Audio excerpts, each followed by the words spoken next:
Nabi Adam alaihi wasallam merupakan manusia pertama yang diciptakan oleh Allah Subhanahu wa Ta'ala. Untuk menemani Nabi Adam, Allah juga menciptakan sosok wanita dari tulang rusuknya yang bernama Siti Hawa.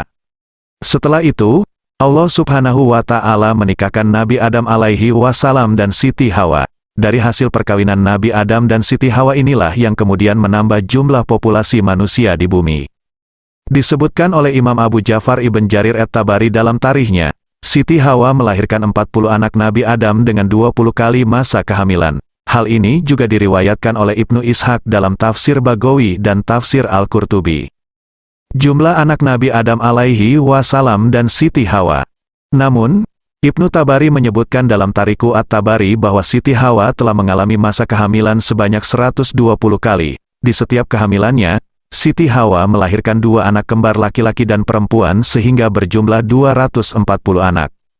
Anak pertama Nabi Adam dan Siti Hawa adalah Qabil dan Iklima, sedangkan anak terakhirnya bernama Abdul Mugits dan Amatul Mugits. Namun, nama anak Nabi Adam yang secara pasti disebutkan di dalam riwayat adalah 5 orang, yaitu Qabil, Habil, Iklima, Labuda dan Syed.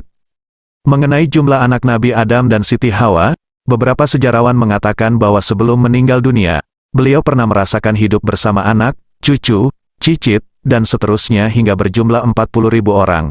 Hal ini tertulis dalam buku Kisah Bapak dan Anak dalam Al-Quran oleh Adil Mustafa Abdul Halim. Allah Subhanahu wa Ta'ala mengabadikan kisah kedua putra Nabi Adam alaihi wasallam, yaitu Qabil dan Habil, di dalam Al-Quran, tepatnya pada surat Al-Maidah ayat 27-31. Dalam ayat ini dijelaskan kedengkian serta marahnya Qabil atas diterimanya kurban Habil, sedangkan kurbannya ditolak oleh Allah Subhanahu wa Ta'ala. Merangkum buku Kisah Bapa dan Anak dalam Al-Quran oleh Adil Mustafa Abdul Halim, Qabil adalah seorang petani dan bercocok tanam, sedangkan Habil adalah seorang peternak dan penggembala. Kedengkian Qabil terhadap Habil bermula ketika Allah mensyariatkan kepada Nabi Adam agar menikahkan putranya dengan putri dari pasangan kembaran yang berbeda, bersilang. Sesuai dengan syariat tersebut, Qabil pun dinikahkan dengan saudara kembar dari Habil yaitu Labuda, sedangkan Habil akan dinikahkan dengan saudara kembar Qabil yaitu Iklima. Tetapi, Qabil tidak terima akan hal itu karena ia merasa istrinya tidak terlalu cantik dan ingin menikah dengan saudara kembarnya sendiri yang berparas cantik.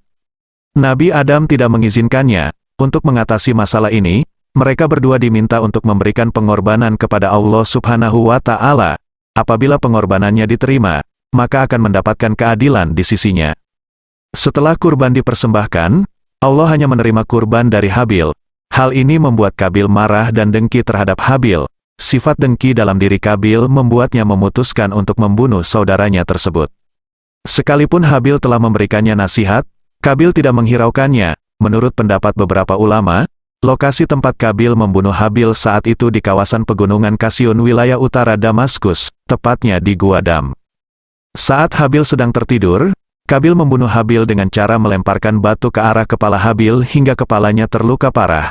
Peristiwa ini adalah kematian pertama yang terjadi di muka bumi dan kejahatan pertama yang dilakukan manusia. Setelah membunuh Habil, Qabil pun bingung apa yang harus ia perbuat terhadap jenazah saudaranya. Pasalnya, ini adalah kejadian pertama di muka bumi.